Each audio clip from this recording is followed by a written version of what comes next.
Welcome to Rock Girls Podcast. I'm Abigail Jensen, and today we are joined by Dr. Ellen Kaufman, a senior researcher at the Kinsey Institute. Her research focuses on sexuality and technology. Welcome. Thank you. Happy to be here. So happy to have you. When you were in Bloomington for those 2 years, did you experience the nightlife at all? Yeah, honestly, I feel like I wasn't in Bloomington does have there are two kind of I feel like there's like two different separate cultures of nightlife. So if you're an Yeah, undergrad, yeah, you're gonna do all the things on Kirkwood, like you're gonna be at all of those bars and stuff. I felt personally that I was like not cool enough to be doing that. And I was like I'm too old and like not cool enough to be doing this anymore. Like I don't need, and also like I didn't want to run into an undergrad I was teaching. Like I just feel like that would be yeah. Oh, that's so true. very like awkward. So like definitely like there are a couple of bars that I think are like more like post grad, like grad student appropriate that definitely was like so like spending some time. I used to go to like trivia, the back door or whatever. That was Yeah.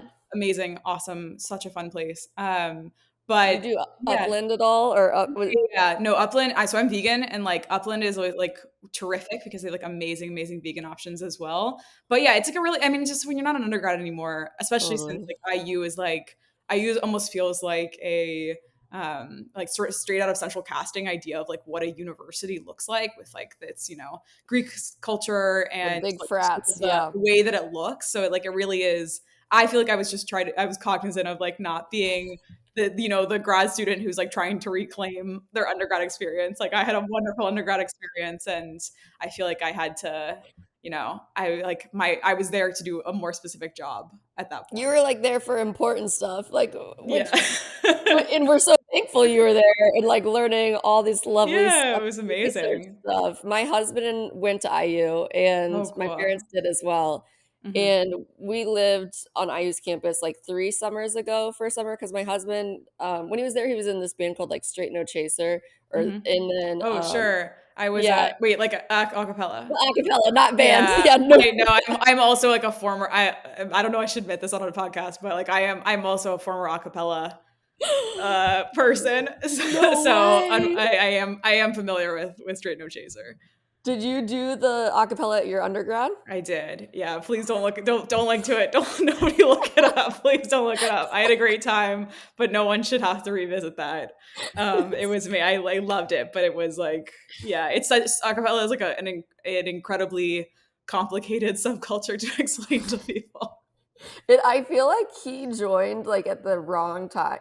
Like when or he was right before Pitch Perfect. So like Okay, when he could yeah. have gotten it being Yeah. cool, it was like it passed him, you I know? don't know that I think like I guess like maybe I don't know if this is controversial to say, but like I don't think it's ever been cool. And it's like amazing to me how like no offense to your husband, it's amazing to me like how serious we were about it. Like we were Oh so yeah. Life or death. unbelievably like life or death, so serious, like big arguments about like who's gonna get to do this song. Like we just like it was so deadly serious for this thing that was ultimately us making like instrument sounds with our mouths. Like it was Totally. so again, I can't say enough. Like I had some of my best friends in the world I met through this. Like I had such a wonderful time doing it, but it's the kind of thing that like you reflect on and you're just like, why it wasn't that serious? It No, really was totally. not. Why did I treat this like the Chick-fil-A Yeah, drive-through? Like yeah, I was exactly.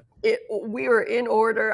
Right. Treated it like the military. Like that's Yeah. yeah. It's like maybe the best example of how like when you're in university, how university age is like this thing where you are both like Mm. very much an adult for the first time, but you're like fundamentally still a child. It is such a sort of like moment, I think like an inflection point in like I'm a child, but I should be allowed to do these adult things, but you're behaving like a child in many ways. Totally, like 100%. And yeah, I think that's so interesting. And it's probably interesting for you to be on campus, like witnessing that. You're like in your older years then, Yeah, or for like more sure. mature years, studying your doctorate. And then you're seeing these like little kids run around basically who Yeah, think for they're adults. sure. Yeah, absolutely. Like it is really like it it does take you out of it, like just because the perspective is so different, and you think like you remember how you felt so adult during that time, but you're like, these are babies. They're literal babies running around this campus. 100%. And I Yeah. loved your I loved your Match.com, the research you did for Mhm. it that was talking about like Gen Z versus millennials versus boomers Yeah, versus yeah. Gen X. And I was surprised to know that I guess Gen Z was not having sex for a long time.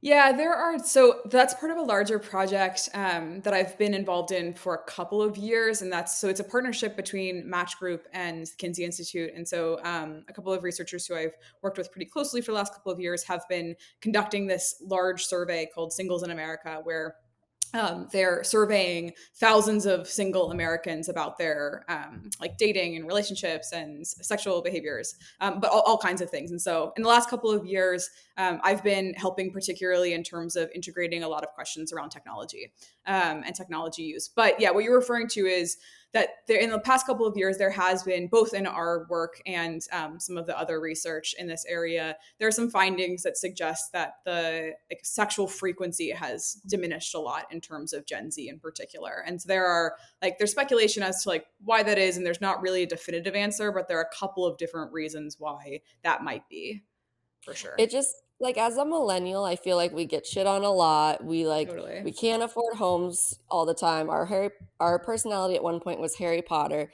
but then like to see we are having the most sex out of any of the generations. Yeah. I was like, The last, yes, yeah, exactly. The last we got ones. something. I mean, I Yeah. think actually like it is like that what's really interesting to me is that I do feel like we were raised in a culture that certainly has like a lot of, you still see like the sort of long tail of like puritanical views towards sexuality in like our education. Like I think there's, as there is today, there is like tremendous disparities in terms of sexual education in the United States. Like some places are going to have amazing sex education, and other places it is like all but non-existent. And I think that is the interesting thing is that like it depends, I guess, on how old you are and like where you are in the millennial category, but like we really like saw the beginning of the internet playing a part in terms of sexual education, and not necessarily, and in some cases I think for some people becoming a replacement to or like a supplement for a lack of sex education in like a more traditional sense. And you would think that would actually, for like Gen Z, that would produce like a much more like well Yeah. educated group of people. But I do think that there are cultural reasons that have like created challenges to people accessing, or they're not just cultural, these are like legal and political and like policy driven challenges to people accessing information. But there's also like this kind of like new puritanicalism that like puritanism that has like come up in the last like decade or so, that I think is also really informing how Gen Z thinks about sexuality. And like that is, I Yeah. think, that's like maybe a more salient explanation for this at least like notable difference in terms of frequency. Totally. Do you think that goes like hand in hand with like the influencers promoting like clean eating? Like do you think there's been a swing from I feel like I've seen such a swing from like body positivity, like Yeah, be absolutely. loud, be yourself, and now it's like Right. soft living. Yeah, there's definitely this like revival of a lot of the early 2000s like absolute like eating disorder core, like real like trad. It's they're Yeah. obviously, they're not all like the same thing, but I remember that being such a significant like kind of undercurrent in like in growing up, like just like the way that like we were kind of being spoon fed that by the media in like lots of really explicit ways. And I think we had this moment where there was this democratization of like these types of social media, where there was like a counter narrative that could like really push through, whether it was something like body positivity or like sex positivity, like that Mhm. really, it felt like there were creators were finally giving the opportunity to push back against these like more harmful, like broader, like cultural narratives. And that feels like it does feel like there's sort of like a noticeable shift there in terms of like that sort of backsliding into what felt like a very dominant narrative around bodies, whether like what we do with bodies, what bodies look Mm. like. That feels like that has changed in the last couple of years for sure. Which is so frustrating because, like, as a millennial, I'm like, we paved the way for you guys. Like, we made this good Right. society where you could be free, you could be happy, you could love who you want. And then, like, now it's to watch Yeah, people like get it does, into these right. gender norms and be like, this is how you lean into your feminine energy. It's like, Right. no, we I mean, tried I think so that's a hard. yeah, I think that's a pretty like common trajectory wherein like the sort of the not that necessarily the previous generation, but like the work of activists like creates an environment where people who are born into it are able to take it for granted. So it doesn't like there Mm, isn't really an acknowledgement because that you haven't lived through it. You don't like or you don't know the difference between having these rights versus not having them. It feel like if the environment you've grown up in is one where thankfully you don't ever have to worry about that, then I think it is it can breed complacency with that. It does like yeah. there is a and I think people seem to be acknowledging that there is still there's a long way to go before anybody should really be complacent about any of these things because like there is tremendous fragility in like Totally. a lot of these gains for sure. And one thing, this brings us to our main cheese. Like, we don't even know how the future of AI is going to affect it Right. all. And Yeah, absolutely. so tell me about your AI and dating studies. Like, what has this journey been like? Yeah. So I think the first time we asked these questions, we have introduced questions around technology and dating, technology and sexual behavior in previous iterations of the Singles in America survey. But last year we had some pretty specific questions around AI because we felt like we were sort of finally at this point where AI is not this niche, area that when I started doing this research in 2017, 2018, like if like asking a random person on the street to explain like what companion AI was not like it was like their eyes glazed over and they're like I'm like this is science fiction, like this isn't a real thing. And so now if you were to ask somebody like have you ever heard of ChatGPT, probably most people will say yes. Yeah. um, so the I think the tide has really turned in terms of accessibility and familiarity with AI, particularly in this like relationship and dating realm. So we asked questions that there were like a lot of questions that didn't just have to do with AI companions, but we can definitely talk about that. We asked sort of just general questions around how people are using AI in dating. So whether it's using generative AI to alter their photos or to help them write their dating profiles, we were just interested in how these tools are being implemented within this like romantic and sexual space. Yeah. Yeah. I'm so curious. So, like, how are they being implemented outside of companions? Because we'll get into Yeah, yeah. companions, which I'm super curious about. Yeah, for sure. So we found that 26% of participants, so across these generations, had used AI in dating for something. And with Gen Z, I think it was about 50% of them had used it for Mhm. something in their dating experience. Mostly, it's to help write their profiles. I think that's like 43% had said that they were using it to help write profiles. But definitely, there are people who are using it to meet dates faster. So like that's not we don't know exactly how they were using it to make them meet faster, but potentially like for writing messages to kind of expedite the process of that initial chatting experience within dating. And so it's about like 1 in 3 people said that they had used it to meet people faster. And about 34% are interested in using it to sort their matches better. So there are already Mm, these underlying algorithms within the dating apps that are obviously helping you meet the right people, meet the people that you want to be meeting. But I think there's an interest in people using AI to further personalize the types of matches that they're getting. So like I assume to filter their matches where like if there are things that they're really looking for, that they're like getting that from their matches, and that they're having people who they would not consider filtered out of their options. gotcha. And so is the use of AI, especially in like something so personable like your profile, which is supposed to be a reflection of you, Right. is that been good? Has it been positive or negative? Well, we didn't ask people sort of how like they what that experience has been like for them qualitatively. We did ask a bit about whether they would consider their partner, potential date using AI as a deal breaker. Mm. And 1 in 3 participants don't have like any type of AI use as a form of deal breaker. So, I mean, I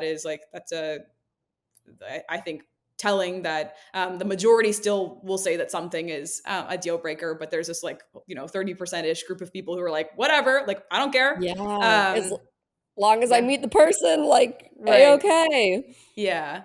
It was really more like I think a little under half had a problem with their date using it for like altering their photos.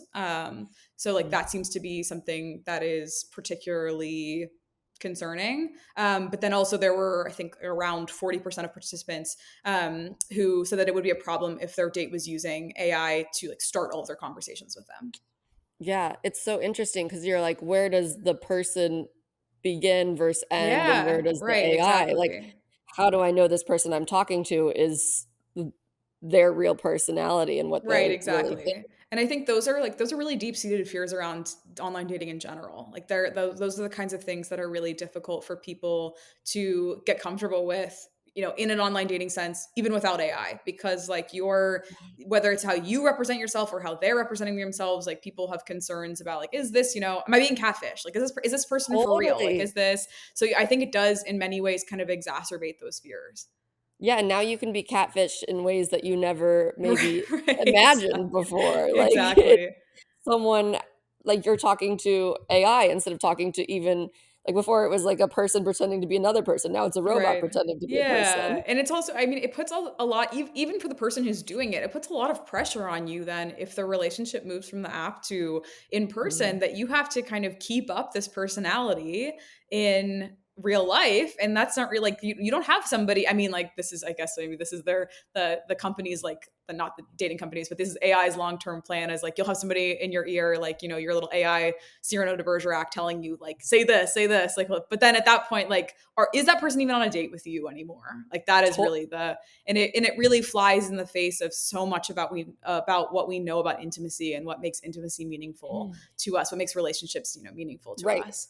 Like, showing your true self and being vulnerable with someone Right. and having them accept that and see all Yeah. parts of you seems so Yeah. intimate, but if your personality is, like, curated, now is that person accepting you? It's so interesting, and I've Yeah. seen around LA, I don't know if you've seen these advertisements or you've heard of this thing called Friend Yeah, I've that seen the billboards in New York that are like, they Yeah. have people writing responses to them on it. Yeah, for sure. Yeah, where, like, people are wearing around a camera all the Yeah. time, basically, that will and then it, like, tells them it's how their interactions were that day and, like, what Yeah. they could do differently.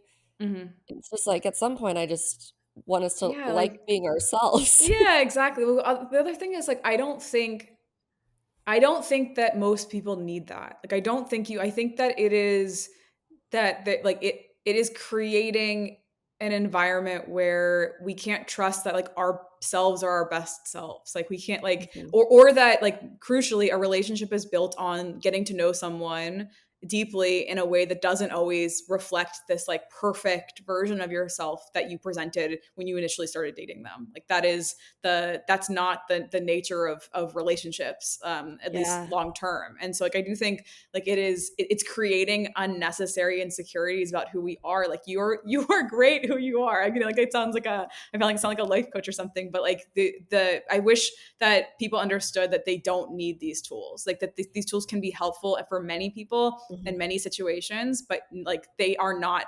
necessary in many circumstances.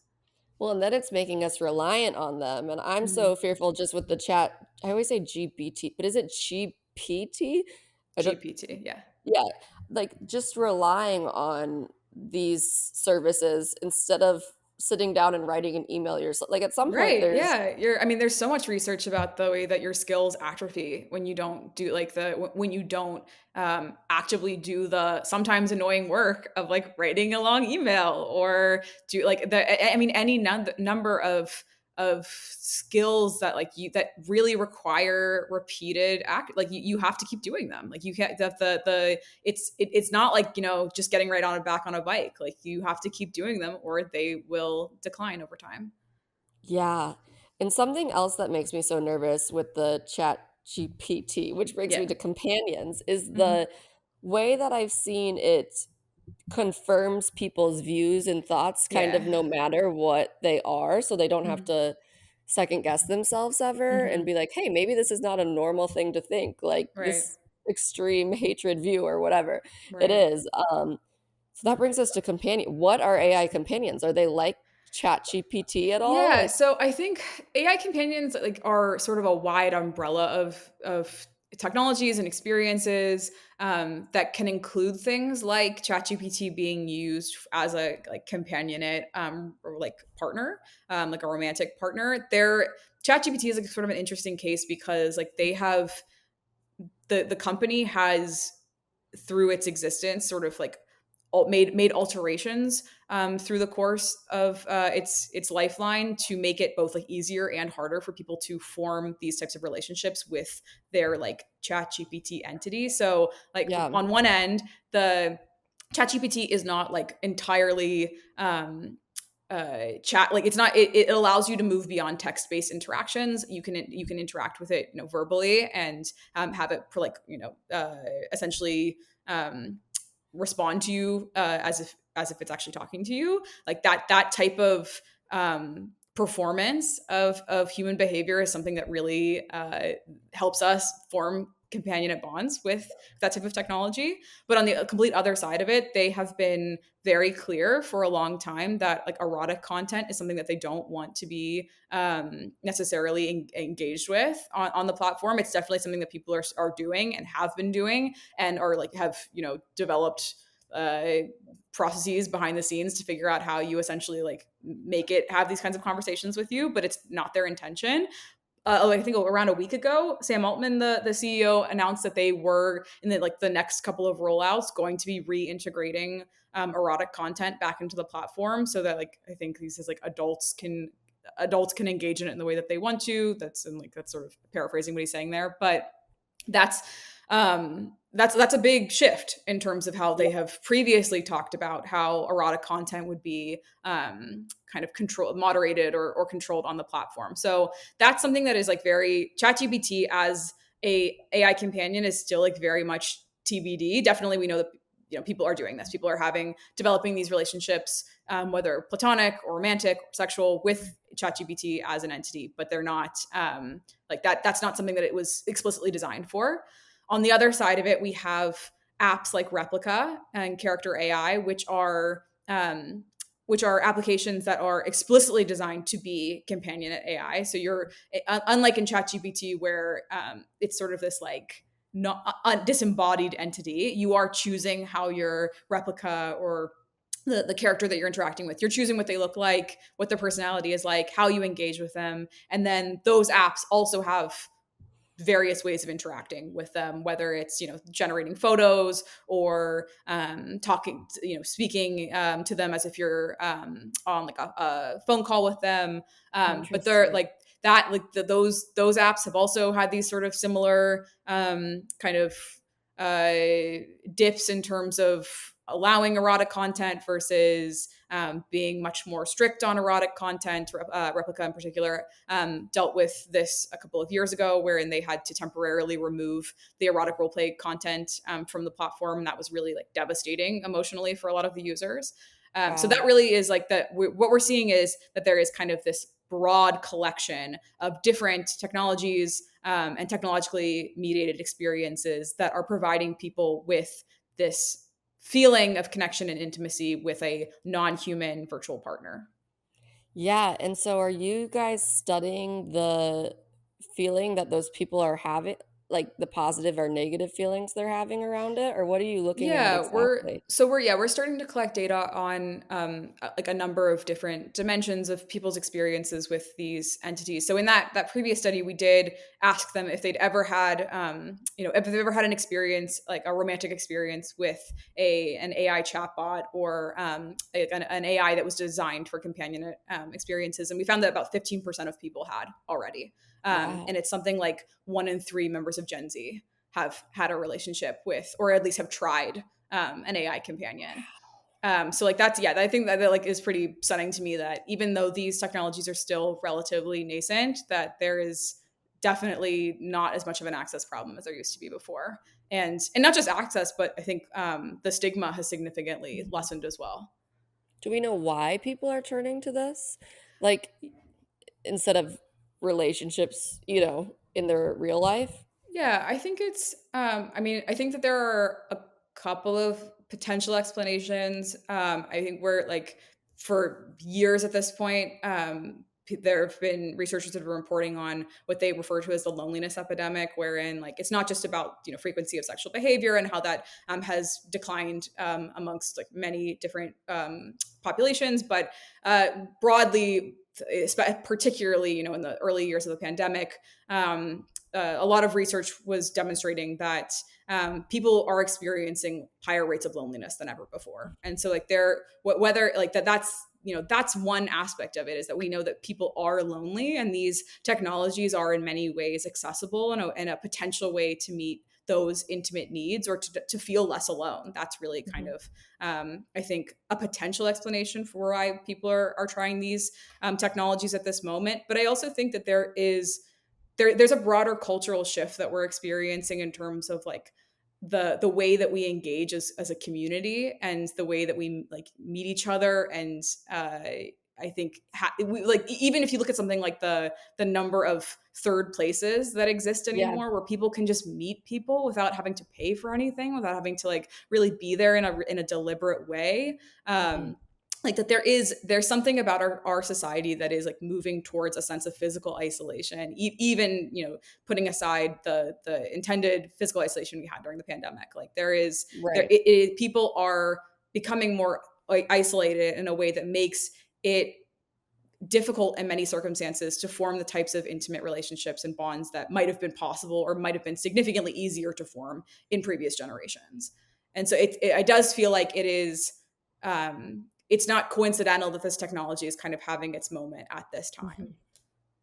Is this technology like, it's so funny because I feel like in the short term, it's comforting people, like Mhm. making them feel, yes, like I have this friend. But in the long term, is it making them more lonely? Like, I wonder the Yeah, long term effects. right. We're definitely interested in that. And like nobody has any, because this is so new, no one Yeah. has any longitudinal data about like what this looks like 5 or 10 years down from the road. But it's definitely something that we're interested in exploring, and are definitely collecting data that looks at sort of the most, even in this like relatively short term, how it is potentially impacting people's loneliness, Mhm. their behavior, outside of these platforms. If it's incentivizing them to, leave these relationships, having learned a lot, and then, engage in relationships with humans, or if it is incentivizing them to kind of stay in these digital relationships and not venture outside of them. That's something that I think is like a real concern for people, and so that's something that we're definitely interested in as well.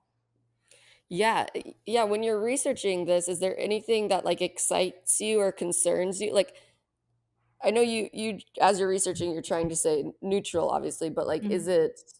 do you have any initial, like, takeaways that you're like, "Oh, this is a cool thing that's, happening for people," or is it like, "Holy shit, we're gonna be ran by robots," you know? Yeah, I mean, I don't like take the I don't like I feel like I've never really taken the alarmist view that like this is like we're done. Like these are this technology is going to absolutely ruin humanity, and like spells the end of human relationships, mostly because like I have a tremendous amount of faith, and I think yeah, I have a tremendous amount of faith in like what we get from human relationships. I think Mhm, I think that that's something that is extremely difficult to replicate through technology, and thus far definitely has not been possible. I think that like there is the what I think what's really not concerning for me, but I think something that like definitely is an area of needed focus in this research is that if you haven't had a long, history of interpersonal relationships with humans, if you're mhm. somebody who is like, you're fresh essentially, like you are like you are just beginning the dating experience, and if your dating experiences are entirely focused around these AI companions. If your foundational relationship experiences are with something that is, as you mentioned before, like in many ways inherently sycophantic, where it is Hmm. telling you what you want to hear, and that's never going to change. I mean, that is, with human dating, like we're all on our best behavior initially, but like Yeah. you get real with your partner at a certain point. Like that's not the nature of AI. That isn't the nature of these companions. They're like, unless you are incredibly specific about, like, I want you to know, like, I want you to be giving me tough love at every turn or something, which is, again, not really in the interest of most people who just want to feel seen and connected, Totally. and supported, maybe more than anything else. Because like that's the nature of it. I think it is really important for us to be looking at people whose foundational relationships are in these contexts, because Mm. I do think that if you have had any meaningful sort of interpersonal relationship with a person, that it will be impossible for you to not compare that to Yeah. your AI relationship. I think, like, and that is not to say that your AI relationship might not be meaningful to you and bring you a lot happiness, comfort, support, all the things that it might meet your needs in a way that you really need them at that moment. I'm not discounting that at all, but I do think that if people were put in a position to choose between these kind of messy, not always perfect human relationships and this perfect one with an AI who fundamentally, can't actually see you, can't Hmm. actually be, can't choose to be in this relationship with you, that there is something about human intimacy that is irreplaceable. So Hmm. I do feel like somewhat of an optimist about it when it comes to that. When it That makes comes me to happy. people with experience with human relationships, I think we'll choose people every time, which is like that definitely is my hope. I think Yeah, these tools can be useful, but I don't think that they should be replacing humans or human relationships in any way. totally. And it's interesting. There was an article a while ago about two women that were married and they had children in the back seat and they were like Yes, right. Yeah, yeah, I saw this too. yeah, Yeah. Hmm. and they were fighting in the car and one of the women was like, I don't think we should fight in front of our kids. Yeah, And then the right. other woman was using ChatGPT to basically like berate her wife and be like, "You're wrong because I'm on the user's Yeah, side," right, basically. right. It's so interesting when that like how and then the other wife left her wife basically to be Yeah, like 'cause her wife went into this like state of thinking she could do no wrong because she had right. AI, ChatGPT like on her AI side. psychosis is what they refer to it Yeah. as. Yeah, And so that's so interesting to me where they have this human in front of them and hmm, they're choosing the AI instead of it. yeah. Yeah, there's something about, I think, the way that we still view technology is that, like, that where there's a tendency for people to think that something that technology is like objective. Like, I think Mhm. that there is an assumption that, like, and this is particularly dangerous with AI, because there's an assumption that whatever ChatGPT tells me is true. Like, Yeah. that humans are fallible, but like this is a robot that knows everything, and like that it like could not be more untrue. Like, that is based on the way that, like, AI functions. Like, it is so much easier to think about AI as something that is like a have you ever seen the movie Spirited Away? Yeah. Yeah, so you know when the it's not a monster, it's like something else, is like in the bathhouse, and it's like eating all of the thing, it's like eating everything. Oh, yeah. Is it No Face? Yeah, yeah, when, like, right, exactly. So, like, No Face is like eating all of this stuff, and he's eating like bad stuff and good stuff, and it's just becoming like engorged with this. And like that, like AI systems are a lot like No Face, in the sense that, like, they're eating everything. They're like, it's Yeah. all of the good stuff and all of the bad stuff is there. And eventually you start, like, this is getting nasty and gross, so I guess I'm gonna stop this metaphor. But like, it's just like, if you've continued, like, if you, it will continue to, like, eat this slop over and over again, and it's going to Mhm. produce slop, and then it's going to eat it over again. So it's just going to, like, there is, like, if the danger is that there's not enough filtering out of slop, and Yeah. systems that are trained on slop are going to produce slop. So the point is that there is there shouldn't be this utmost confidence that what you're getting from these outputs are truthful or like grounded in reality, because like there are people who are using ChatGPT for research, for example, who are finding that they're getting outputs of papers that don't exist. Like they're Mhm. getting citations that don't exist, and they, like that's when you think about these contexts that some people might be using them in, the stakes are really high. Like it is dangerous for somebody to be saying, well, I'm going to listen to ChatGPT's advice about XYZ over someone with 40 years of training and experience in something that where tacit human knowledge is unbelievably valuable. Like that it is. So it's yeah, it is really. I think that's that's one of the biggest issues with this technology in all realms, is that its reliability is not certain. Well, and that's just a theme in America right now, where it's like you have experts who have devoted their life to researching something, being like, hey, this is purple. And then someone on the internet will be like, I think it's green.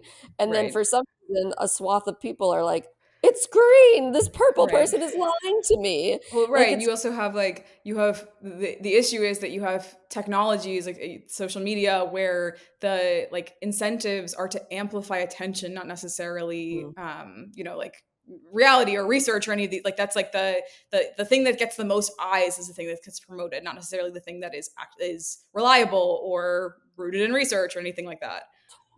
Totally. And that's why, like, sometimes when these trends pop out of nowhere, like the seed oil trend, where it's like Right. seed oil are killing you or whatever, I'm like, okay, where did this come from? Like, I feel like we need to, like, it's like a mass think, group think all at the same Hmm. time. And it's like, I feel like we've really lost the way of checking our sources, Sure. having Absolutely. media literacy. Like, Yeah, and I think that's really AI is like definitely introducing new problems or challenges around that, and the like in the sense of these like AI generated generative AI is like to me a completely separate like there like that is its own like I think like we got to get on policy on generative AI like yesterday, because that's an area where you have people like reporting on generative AI created videos as if they're real. Like you have like they're the and like to in these not in the defense of people reporting on them if they're real, because if you're a journalist you have a due diligence to determine if something's real, but like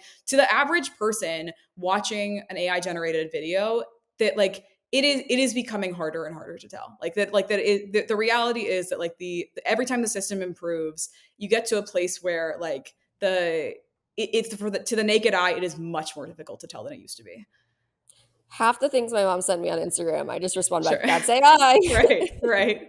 But and Exactly. I'm not better than it too. I fell for it recently where Yeah, like I felt like I er saw those Halloween ones. I saw somebody sent yeah, me the one that the cougar or something getting scared, and I didn't like I didn't clock it immediately. So like it yeah. is yeah it is not, and it will only continue to be that way. It will only continue to be harder and harder for people to discern the difference between AI generated videos and not. Well, and because I'm so like I don't know much about AI in general. Like what's the difference between like regenerative AI and companionship AI? So they're using, um, I guess like what's the easiest way to explain the difference? They're both so generative AI is like sort of like more that's like the tool that like produces the replication of like a human output. So like generative AI is like the thing that creates it can make a video if you put a prompt in to say like make a video of me dancing to this song like in 1995 or whatever. Like Yeah. that's it's using a large language learning model, so it's like taking all of this data from like many different places and it's creating this video of a thing that never happened. So like it's like almost like this is like such a weird way to describe this, but like I do think it is in many cases it's the thing that makes AI feel like it's alive. It's like the thing Gotcha. so like in companion at AI the generative AI is the thing that allows you to interact with it like verbally in a way that feels Mhm. believable. So Interesting. it's like almost like it is, because this is not entirely true, but it's like it is the thing that powers the AI. Gotcha. And so are we getting to the point at all where like that movie Companion came out Mm-hmm. about, the AI Jack what's his Quaid. name? Yeah. Quaid, yes, with in his AI girlfriend, Sophie Thatcher. And Mm-hmm. are we getting to that point or like how far away is that where we can have these like human, like Westworld Yeah. human So that's looking like AI my robots? my research started in sex robots. That's when years ago, like Okay. when I started doing this research, like the thing I was studying was sex robots, and that felt like extremely far away at the Mhm. when I started doing the research. And to be honest with you, I still think it is incredibly far away. And the major reason for that is that even these companies that are like at the forefront of this are still, if you look at how much it costs to buy, like Real Doll is one of the leaders in this. Like they make, and for years they've been making these. Like robots that are like initially it was marketed sexually, now it seems like they're moving their marketing more towards just like companionate robots, but these are robots that are like $100,000. Like they are not, they and that is like a like bottom level, like that's without the just like thousands of different forms of customization. So they're not accessible financially to most people. I do not think that there is a based on like the materials that you need to build these types of technologies. Like there is no world that I can imagine where that is an accessible technology to Mhm. most people. I can't see that happening it's actually hard for me to imagine it literally ever happening, but it Okay. is, yeah. So like that's like the first thing is like they are completely um out of the realm of possibility in terms of accessibility. Um, the second thing is that they're what they can do is still very very limited. Like we see the videos of like the Neo robot or the Tesla robot or wherever, everybody's really dazzled because it's like, oh my god, this thing's like running around or whatever. And like I think Neo is the name of the robot that the video was Yeah. like recently, like that's an incredible example of what's referred to as the Wizard of Oz effect in robotics, like social robotics, where like Interesting. so much of social robotics that's like consumer facing like this is somebody else in another room like pulling levers to make it look like it's a human. Whoa. So like it is, so much of those technologies is not independent, and like so the idea that this robot is like like a something that you could afford, and b like running around and behaving like a person physically when like Yeah. already it is that like the to make that happen is so unbelievably difficult from like a technical perspective. It Uh-huh. just like it really, from my perspective, is something that is like, it does not keep me up at night. I do not like Okay. yeah. Love that. Love that because I literally was in a Waymo the other night apologizing it to it for Well, so like that's like actually like that's the real thing though, and I like this is something that I've like always felt is the real like maybe concern or the real thing around AI that does like actually keep me up at night, is that I think what a lot of these technologies do is that they prey on the psychological mechanisms that we have towards building relationships with each other, toward like being Yeah. kind and empathetic towards things that look like they're human or act like they're human. And so as a result, like we don't need these robots to be running around and independent and perfect for us to Mhm. form companion relationships with them. Like we have a pretty low threshold for what they can do, for like how much we're willing to invest in them versus what they can actually do. So like that is it, I think, for these companies, that whether it's Waymo or any of these companies that are developing robots that they want to like live in your home or like be part of your daily life, like they don't actually need to be perfect. They don't need to look like the companion robot. They don't need to be indistinguishable from people for us to treat them like people. Yeah, well, and that's I literally the Waymo wouldn't let me out. It took me to a place a mile from my house and then wouldn't let me out. Oh Like it was the no. craziest experience. I And think that's so that I go, I won't get in a driverless car. no, I'm not. that was the last time for me. It was on the Yeah. way to the function, I got in a car with a man who kept being like, "Hey, come to my house, I need to get a cell phone charger." And I was like, "No, Okay. that's weird vibes," and I had to repeat it Right. over and over. So then on the way home, I was like, "I'm not gonna deal with a man. It's like 1:30 Right. AM, let me get a Waymo." And then I'm stuck in this Waymo for, Right. 15 minutes, and they're like, Exactly. "We It's can't like, override the Waymo to get you to where you need to go. You need to get out and walk home." I'm like, "I'm a oh mile my from my house, and gosh. it's 2 AM now." So, yeah, Absolutely I'm like, wild. Yeah, I "Man mean or it's like, Waymo."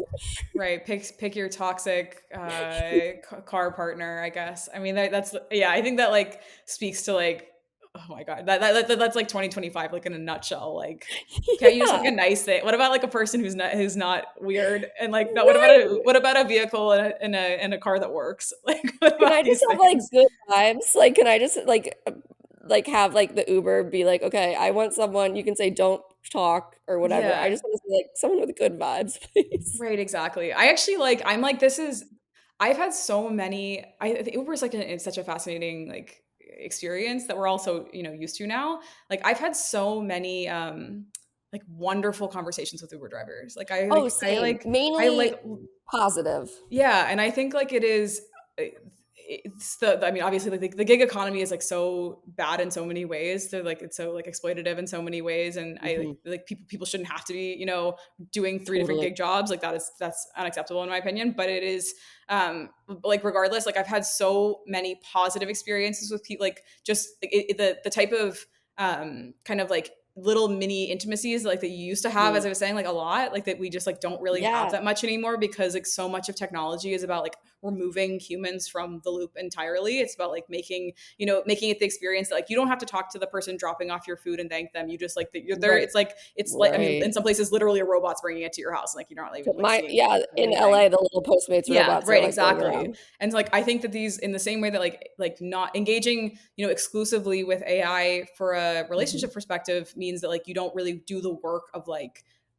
potentially messy human interactions. I also think like we are just sort of removing ourselves from messy human interactions like Yeah, period. Like we're and like totally. technology is doing that whether it's like in AI or not. Like we've been doing that through the gig economy for now like over a decade. And I love when I have like I love when I have an Uber experience and it's great, and majority are, like, so wonderful and Yeah. beautiful, or, like, when I go to my grocery store and I talk to the people, like, it's those little moments that remind you, like, "Hey, we're in a community, there's a Right, lot of good people out exactly. here, I want to do things for this community because I want other people to succeed too," and so I do fear with the way, I don't know, the world's going and everyone's getting more individualistic, the AI is only going to increase that. Yeah, I think it's true that you with an AI companion you might be having an experience that is like tailored to your particular needs in a way that could be helpful. Like Mhm. if you were experiencing like tremendous amounts of social anxiety and you wanted to be engaging with a partner who you felt like completely safe and judgment free with because of the nature of that partner, it's like because of the this because it's AI, because it's not actually a person. I can see that being a very helpful use case of this technology. But like it's also true that like we really benefit from continuing to do the work of having interactions with each other. And Yeah. like they're especially like we you think about it with like babies and puppies and stuff like where like you're like people are like we got to socialize them, like we got to get them out there and like go hang Yeah. out with a bunch of babies, like go hang out with another bunch of puppies or whatever, and just like even if the interactions are like not great or like even if there's there are tears or there's like fighting. I'm speaking of the dogs, not the babies. We don't have the babies fighting, but like that's important. That's an evolutionary Totally. mechanism for us to learn how to be in a society with each other. And so like Mhm. that is it is that's something where I think like it's not just AI relationships, it's like AI in general is Yeah, in many ways impeding our ability to continue to have those learning experiences which we need to keep having. Like and that's I think something that's really disappointing about the way that the internet and technology has like gone since I can remember it in my lifetime. Like it did feel like there was this like moment as we're talking about like the beginning of this, like I feel like there was yeah, a moment where like people were really optimistic that social media for example was going to like actually connect us with each other in a way that like we totally. hadn't experienced, and it feels like that has been like completely borne out to be I'm untrue. lucky if I log on Instagram and see a single one of my friends' posts. Right, yeah, right, exactly, because like I mean just like these companies obviously have to make money, and it's not lucrative to do things outside of advertising and other form like that's how their revenue structures work. Like makes sense. Totally. It's really wild. Well, I could talk to you about this forever. I'd love to have you back on to, like, dive Yeah, into it sure. even This is so further. fun. And I know you have a heart out, so do we wanna quickly do a just really fast send it to the sewers? Sure. If Yeah, you absolutely. okay. Yeah. Send it to the sewers is when we rant about something from the week. Would you like me to go first, or would you like to go first? I don't. Well, up to you. Um, It's your show. I'll go because Okay. I'm rearing. I saw it today. Okay. And this is Set of the Sewers, the Justin Baldoni defenders. I Oh, just like sure. it just came out, the case Yeah. Yeah. had Yeah. So too. Yeah. dropped. He lost Hmm. the case basically. And I just the same with Amber Heard and Johnny Depp, the way people just destroy these women because maybe they're not the perfect victim, but Mhm. and so they can't see past that. And then just like our misogynistic media and the way that even like, the internalized misogyny and other women hop on board and like get on social media and be like, Blake Lively's a Yeah, bitch yeah, or whatever. And, yeah. and she did this, this, and this. And it's like, it, I just need people to use two brain cells for a second and Right. realize that this is the way, like the patriarchy wants this. They want us to be questioning other women. They want to be able to get away with things. And now so many of the people I saw who were speaking for Justin Baldoni are just crickets and like not being like, Totally. hey guys, I was wrong. Yeah. They're not saying There's no anything. incentive for anybody to, issue an apology. And like they're the as we like said before, like the structure of these, platforms is to amplify this negative sentiment. And like now that it's like, it's come out this way, there's no incentive for anyone to do anything that is going to like acknowledge that there was a lot of harm created. Totally. And not just for Blake Lively, but for like women and Yeah, right, the way. absolutely. What Oh, about that's you? a What good are you one. I sending? completely agree. Okay, so I said into the sewers is that like this is very I can't speak to the whole season of this because I sent this to the sewers. I for all of what its faults or whatever, and probably my interest in this is not just as a relationships researcher, but like I've been a day one with Love Is Blind. I've been watching this for I have since the show first came out. It's brought me lots of joy in terms of like absolutely peak excellent reality show content. My sentence to the sewers is the show's done. The show is done. This I literally we watched the pods like through Mexico with this most recent group of people, and I think it's done. I think the experiment is over. Love is not Um, blind.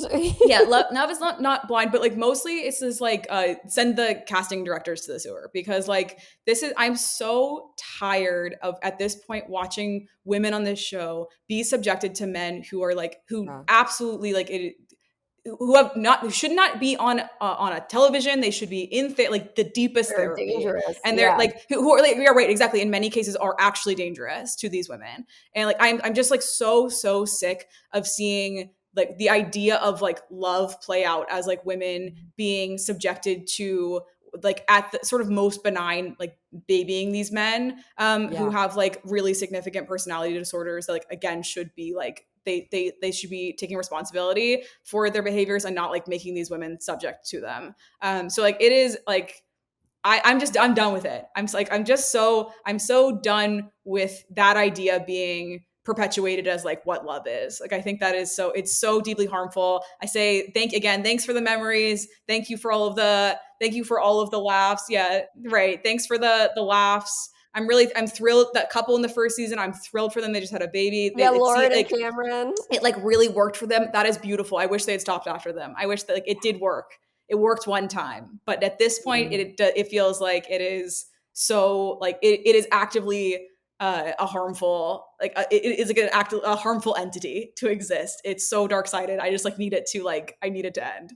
I agree. I swear the casting directors went to like, "Are we dating the same guy?" Denver, and was like, Sure, "Okay, right, all the ones with exactly, the 10 red flags next to them that all these right. women had bad experiences with. Let's put them on this Right, like show." they're like these women who are like they're it's so interesting like for like, like all these dating shows like obviously dating shows are like full of people who I don't actually want to be in a relationship like that's fine that's like that's how it works like for many of these shows but I do think that this show genuinely does attract a certain type of woman who's like I've tried everything I want a Yeah. serious partner I'm serious about it and they are not being met with men who are like at that level stop wasting their time like this is Totally.